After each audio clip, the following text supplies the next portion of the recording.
ਖੇਡਾਂ ਦੀ ਦੁਨੀਆ ਵਿੱਚ ਵੱਡੀਆਂ ਮੱਲਾਂ ਮਾਰ ਰਹੀ ਸੰਗਰੂਰ ਦੀ ਸਾਈਕਲਿਸਟ ਬਲਜੀਤ ਕੌਰ ਹਾਲਾਤਾਂ ਅੱਗੇ ਮਜਬੂਰ ਹੈ। ਦੋ ਡੰਗ ਦੀ ਰੋਟੀ ਦੇ ਜੁਗਾੜ ਲਈ ਖੇਤਾਂ 'ਚ ਝੋਨਾ ਲਾਉਣਾ ਪੈ ਰਿਹਾ ਹੈ। ਉਹ ਆਪਣੀ ਮਾਂ ਦੇ ਨਾਲ ਖੇਤਾਂ ਵਿੱਚ ਝੋਨਾ ਲਗਾ ਕੇ ਘਰ ਦਾ ਗੁਜ਼ਾਰਾ ਚਲਾ ਰਹੀ ਹੈ।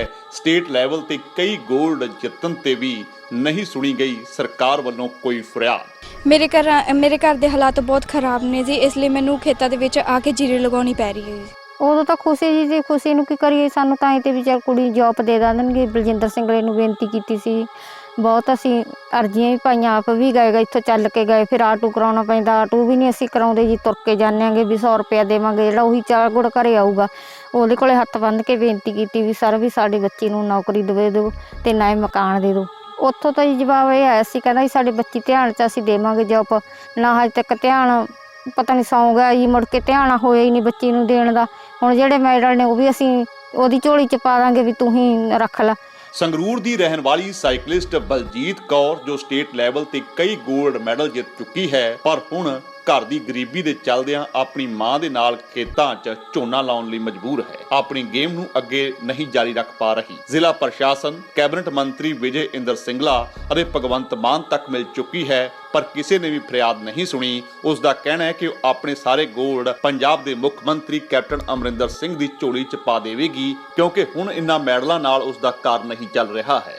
सर मैंने साडे MLA साहब श्री विजेंद्र सिंगला जी के पास, भगवंत मान जी के पास, श्री कैप्टन अमरिंदर सिंह के पास एप्लीकेशन भेज चुकी हूँ। मेरी मदर के साथ मैं जाके आ चुकी हूँ, बट लेकिन अभी तक मेरे को किसी भी एप्लीकेशन का जवाब नहीं आया। मेरे को ये बोल देते हैं कि जब हम करेंगे, तुम हमारे ध्यान में हो ये लड़की, इसके हम ज़रूर मदद करेंगे, पर अभी तक तो कोई मदद नहीं हुई मेरी। सर मन बहुत दुखी होता है कि मैं स्टडी भी की है और गेम भी कर रही हूँ साथ साथ, तो अब मेरे को खेतों में आकर जीरी लगाना पड़ रहा है और गेम वाल भी ध्यान देना पड़ रहा है, क्योंकि जब मेरी कोई सरकार ने बात ही नहीं सुनी तो उस सरकार का क्या फ़ायदा जो कोई काम ही नहीं करती। मेरे बल तो ध्यान ही नहीं देती।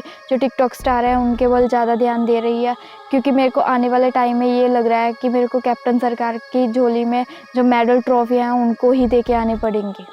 गोल्ड ਅਤੇ सिल्वर ਮੈਡਲ ਜਿੱਤਣ ਵਾਲੇ ਖਿਡਾਰੀ ਖੇਤਾਂ 'ਚ ਕੰਮ ਕਰਨਗੇ ਤਾਂ ਕਿਵੇਂ ਅੱਗੇ ਵਧੇਗਾ ਦੇਸ਼ ਦਾ ਭਵਿੱਖ।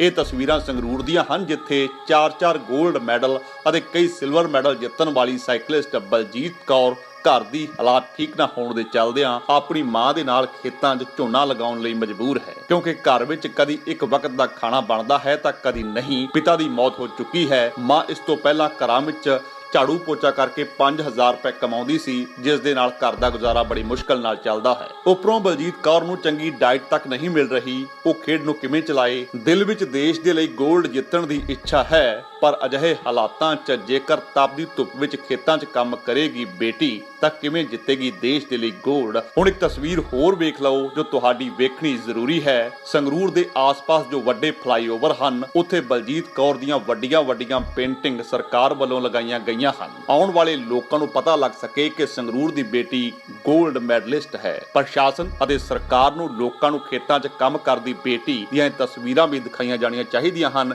ਜਿਸ ਨੂੰ ਦੇਖ ਕੇ ਉਸ ਨੂੰ ਥੋੜੀ ਸ਼ਰਮ ਆਵੇ ਅਤੇ ਸਾਡੇ ਸਿਸਟਮ ਤੇ ਸਵਾਲ ਖੜੇ ਹੁੰਦੇ ਹਨ। ਨੇਤਾਵਾਂ ਤੇ ਜੋ ਆਪਣੇ ਕੈਬਨਿਟ ਮੀਟਿੰਗ ਵਿੱਚ ਮੰਤਰੀਆਂ ਦੇ ਬੱਚਿਆਂ ਨੂੰ ਨੌਕਰੀ ਦੇਣ ਦੀ ਗੱਲ ਕਰਦੇ ਹਨ, ਪਰ ਜਿਨ੍ਹਾਂ ਨੂੰ ਨੌਕਰੀ ਦੀ ਬੇਹੱਦ ਜ਼ਿਆਦਾ ਲੋੜ ਹੈ ਉਹਨਾਂ ਵੱਲ ਕੋਈ ਧਿਆਨ ਨਹੀਂ ਹੈ।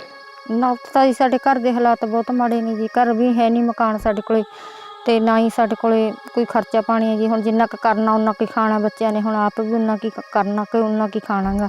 ਕਿਤੇ ਝਾੜੂ ਪੋਚਿਆਂ ਦਾ ਕਰਦੇ ਹਾਂ ਜੀ, ਕਿਤੇ ਹੁਣ ਖੇਤਾਂ 'ਚ ਧੱਕੇ ਖਾਂਦੇ ਹਾਂ ਜੀ, कितने दिहाड़ी जोता जिथे भी मिलता जी असं उत्थे ही चले जाते हैं। क्योंकि मेरे घर के हालात बहुत मुश्किल है। हमारे घर में एक टाइम की रोटी भी बड़ी मुश्किल नसीब होती है। मेरी मदर भी बीमार रहते हैं, इसलिए मेरे को मेरी मदर के साथ खेतों में आकर चूना लगवाना पड़ रहा है। ਬਲਜੀਤ ਕੌਰ ਨੇ ਦੱਸਿਆ ਕਿ ਉਹ 5 ਸਾਲਾਂ ਤੋਂ ਸਾਈਕਲਿੰਗ ਕਰ ਰਹੀ ਹੈ ਅਤੇ ਆਪਣੇ ਪੰਜਾਬ ਦੇ ਨਾਮ 4 ਗੋਲਡ ਅਤੇ 3 ਸਿਲਵਰ ਅਤੇ ਕਈ ब्राउन मेडल जीत चुकी है, पर घर की हालत अगे हुण वो मजबूर है। सर मेरे को 5 साल हो गए हैं गेम करते हुए साइकिलिंग की। मैंने 4 gold medal, 2 silver medal, 3 bronze medal state में जीते हैं और नेशनल पार्टिसिपेशन है मेरी, क्योंकि मेरे पास सही कंडीशन का साइकिल नहीं था, इसलिए मेरी नेशनल पार्टिसिपेशन ही रह गई। रखी सर मैं डाइट की मांग रखी है या फिर अपनी गवर्नमेंट जॉब की, क्योंकि मेरे को गवर्नमेंट जॉब दे दे और घर दे दे तो मैं अपना खर्चा खुद डाइट का निकाल सकती हूँ। सर 4-5 हज़ार की तो डाइट आ ही जाती है, क्योंकि 4-5 हज़ार हम कहाँ से लेके आए, क्योंकि मेरी मॉम तो घरों में झाड़ू पोछे का काम करती है, तो उतने में तो हमारा किराया, बिजली का बिल, बाकी हमारी स्टडी का हो जाता है, तो घर के खर्चे का हो जाता है।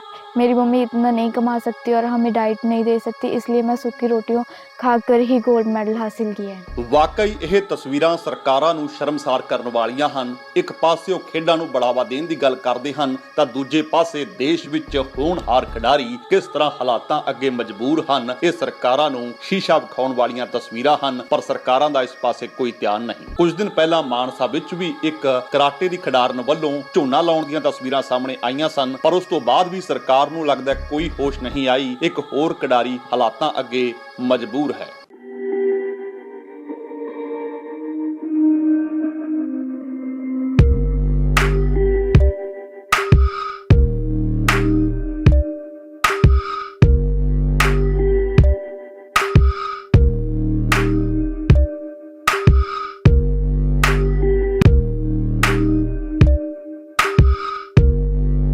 ਸਾਡੇ YouTube ਚੈਨਲ ਨੂੰ ਸਬਸਕ੍ਰਾਈਬ ਕਰੋ।